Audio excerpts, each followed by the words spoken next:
and gentlemen, is our demon du jour. Hello everyone and welcome back to the channel. We're back with another amazing and exquisite video for you. Well, it's hard to believe that kids who were born watching Extreme Ghostbusters don't remember the show's ending. It's quite baffling, right? It was only part of the late 90s television schedule. You turned on the TV one day and saw a brand new team of college kids out on the dirty streets of New York, being mentored by Egon Spengler, and abruptly, it was gone. Even the reruns of it. The network had no big series finale promotion whatsoever. There was no anticipated last adventure hype to gather the fans. The sequel was bold enough to take the hugely popular The Real Ghostbusters and make it a lot darker, with a much more diverse cast and a decidedly geriatric Egon. And Extreme Ghostbusters was able to quietly sneak up on the airwaves. But nestled in the one and only season lies a truly stellar two-part story, which is clearly a permanent farewell. So, grab a towel, let's go and find out how things really ended for Extreme Ghostbusters.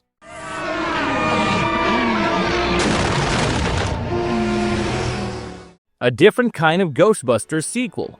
To get to its conclusion, we can't underestimate the origins of Extreme Ghostbusters and why it was so polarizing, so utterly different than anything else that was on TV at the time. This show was no soft reboot, it was meant to be a direct, canonical sequel of the Real Ghostbusters. In this universe, there have been many years. The ghost activity in the city is significantly reduced.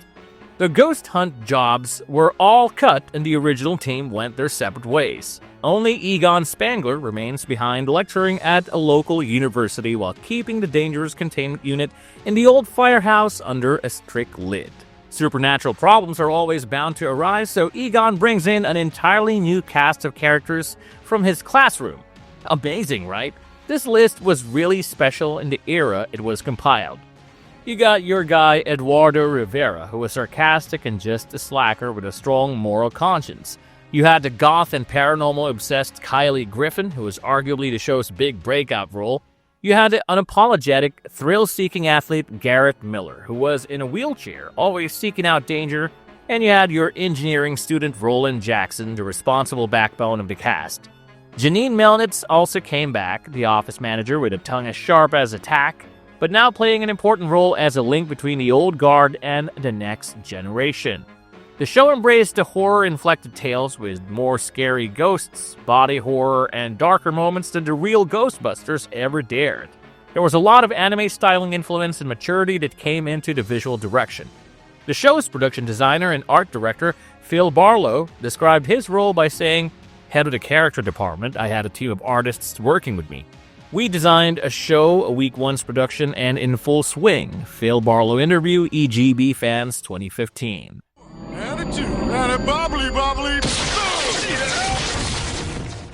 One season, 4 blocks, and a scrambled ending. So why does everyone remember the end of the show as being so confusing given the show's maturity? To do that, we must set the tone for the brutal reality of the late 90s television landscape.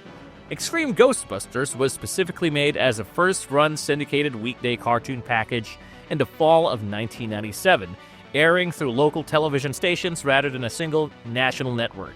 Due to this particular business plan, the series was commissioned for only one mega-series of 40 episodes. They were designed to be played in a short time, not worked out carefully over, say, several years, as a network hit would be.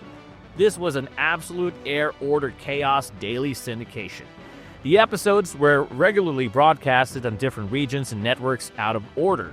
In some local markets, the episodes were simply arbitrary and rearranged in such a way that later episodes were aired when they were not expected in the episodes, marking character development and vice versa. That meant many faithful fans never witnessed the actual late series episodes in the proper sequential order.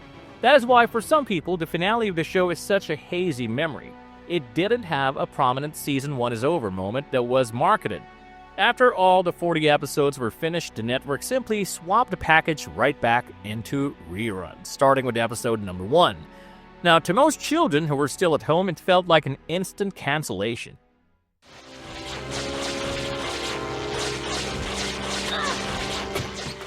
Meet Back in the Saddle. the real finale.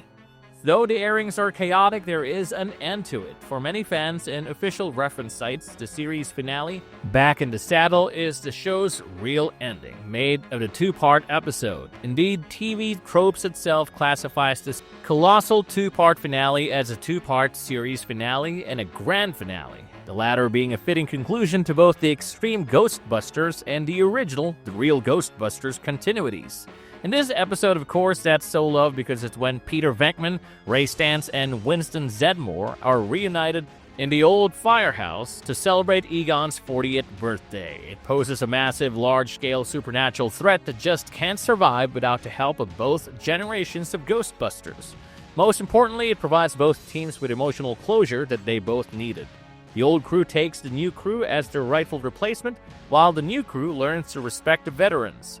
Back in the Saddle was produced as episodes 39 and 40, and is generally regarded as the intended concluding story of the series, even though syndicated broadcasts occasionally varied from market to market. This is the episode that the show boldly decides to say, here's how the old and new Ghostbusters pass the torch. That's the most it can get close to a proper ending in Extreme Ghostbusters.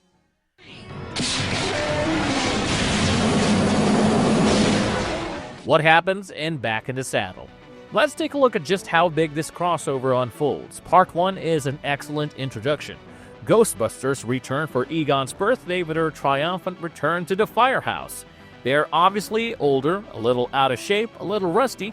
The script playfully picks up on a wonderful blend of humor and actual aging. Simultaneously, a terrifying and mysterious being starts snatching people, boats, and whole towns en masse along the East Coast. This is later discovered to be the supersized supernatural power behind the Bermuda Triangle called Sydney, the mysterious supernatural force responsible for the Bermuda Triangle phenomenon. First meetup between the two teams is awesome. The new Extreme team is totally on the original team's level of adoration, but they soon grow very frustrated. The old guys unconsciously exclude the younger ones and treat them as if they were still youngsters. The Extreme team is unappreciated and feel the entire situation is wrong, which leads them to a classic 10-minute retirement. However, it is too risky for anyone to take a pass. Sydney is a huge quasi-gravitational being that is threatening to swallow up New York, the whole eastern seaboard, and ultimately the entire world. These are barely sufficient to scratch it with a standard proton pack. They needed to be improved and need a combined effort, a huge one. Part 2 delivers all the highlights fans could ever want. Now, the original team is in danger, being stalked and terrorized by Ecto-clones, ghostly clones of the Ecto-1 and the veteran team. The Extreme team has to get back into action to save the lives of the original team. Both teams realize they are far outclassed and agree to collaborate to create their own brand new heavy-duty gear and highly upgraded vehicles in the classic lock-and-load montage before they head out to battle Sydney in a final showdown on the Statue of Liberty. They soon discover that they can't win this battle on their own. In the epic conclusion, the Ghostbusters triumph and save the planet from total destruction by defeating Sydney. Finally, the old team gives credit to the new team's extreme competence, while the new team's respect for the old team's experience is huge. By the end, the two teams are definitely on friendship terms again, and it does a good job as both the Real Ghostbusters and Extreme Ghostbusters grand finale stories. Blast him! Hey man, I'm losing power! How the characters' arcs land. The enormous cast treated it like it has nothing to do with that as an ending Back in the Saddle, so let's begin with Egon Spengler. He is older, much more fatherly, and yet a brilliant scientist in the middle of all. This is where he's seen doing an active balancing act between his loyalty to his old friends and his commitment towards his new students. At the end of the episode, it's clear Egon sees the future of ghostbusting as well firmly with the new group, as he had a great time for one last time with the original crew, but was definitely a dangerous ride.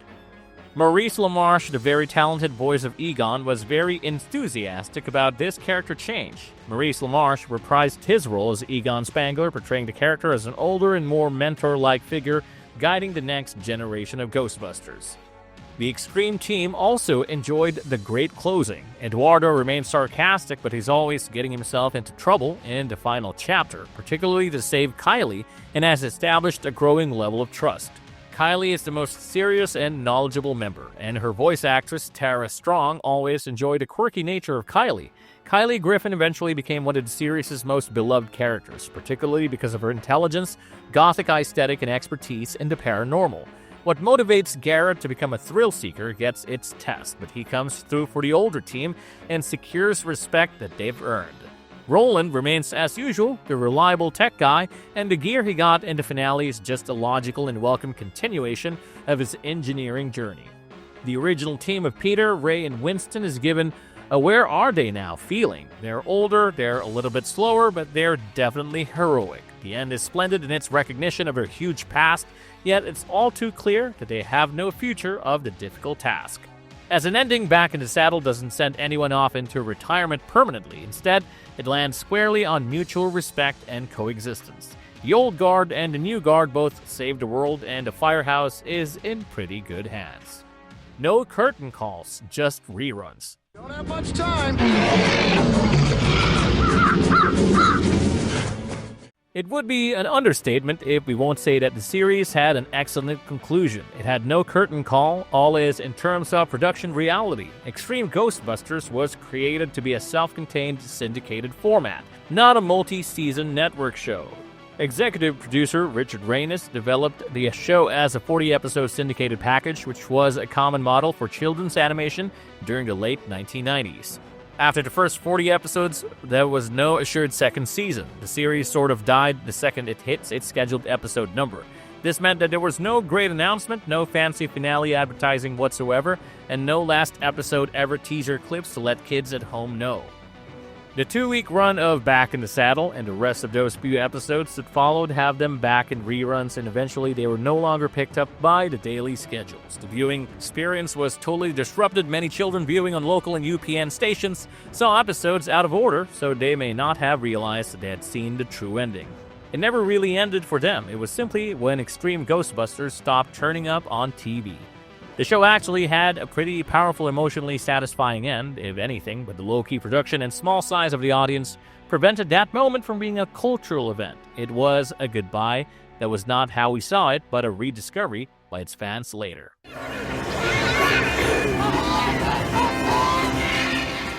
The legacy of a show that deserved more. At present, Extreme Ghostbusters is a massive critical re-evaluation. Numerous retrospectives and video essays state that the show was way ahead of its time. It had a very diverse cast of characters, including a disabled hero, a brilliant female lead, and a Latino lead that treated them with great respect. It worked well to keep the horror level fairly intense in a cartoon block that happens to be on a weekday, and it played the continuity segment of an older and more popular show perfectly. It had an impact that cannot be denied. A few years later, Ghostbusters media can be seen nodding to it and outright quoting its core ideas, particularly the idea of a younger team and passing on the torch, which we've seen in comics and the new live-action films.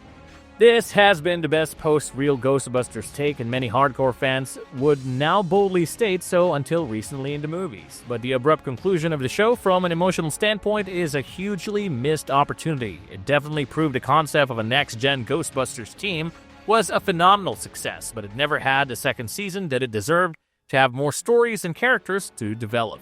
The ending of Back in the Saddle is very respectful, a strong handshake between two generations of heroes, and it also clearly fancies a future in which the new team continues to flourish. The final kicker is that we never got to see that future play out anyway. Extreme Ghostbusters never really had a bad cliffhanger, nor did it fall apart under its own weight in the middle of the story. It gently, smoothly, firmly introduced the original Ghostbusters, let Egon's new students show how capable they were in a huge battle, and then vanished in rerun syndication. Most of us didn't even know that we had already witnessed its awe-inspiring finish for years. If you caught snippets of shows before school, perhaps it's time to finally watch Back in the Saddle entirely to see just how this weird, darker, more ambitious sequel was bidding you farewell. If you had a chance to pick up the same team again, would you want to see them? Tell us your thoughts in the comment section down below. As always, if you enjoyed this video, don't forget to hit that like button and subscribe to our channel. A subscription is the best way to be updated on all our latest content.